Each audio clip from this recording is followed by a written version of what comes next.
అడిషనల్గా వాళ్ళు వాళ్ళకి కొత్త రోల్స్ అంటే డేటా ఇంజనీర్ అని కానీ, ఏఐ ఇంజనీర్ అని కానీ, డేటా అనలిస్ట్ అని కానీ, ప్రాంప్ట్ ఇంజనీరింగ్ అని, ఇలా చాలా different variety of opportunities are existing for AI and data science students in addition to the traditional roles. ఎన్నాళ్ళు ఈ కోర్స్ చేయాల్సి ఉంటుంది? ఎలిజిబిలిటీ ఏంటి ఈ కోర్స్ చేయాలి అంటే? యాక్చువల్గా ఇందులో ఏఐ అండ్ డేటా సైన్స్లో మా డిపార్ట్మెంట్లో సిబిఐటిలో 2 ప్రోగ్రామ్స్ ఆఫర్ చేస్తున్నామండి, as I mention earlier. UG program which is a 4-year undergraduate course. ఇది 4 years ఉంటుంది. ఫస్ట్ ఇయర్ అడ్మిషన్స్ వచ్చేసి ఎంసెట్ రాసిన తర్వాత కౌన్సిలింగ్ ద్వారా వస్తారు.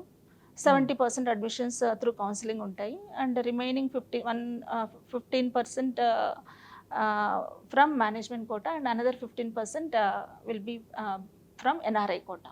ఎన్ఆర్ఐ స్పాన్సర్డ్ కేటగిరీలో ఉంటాయి.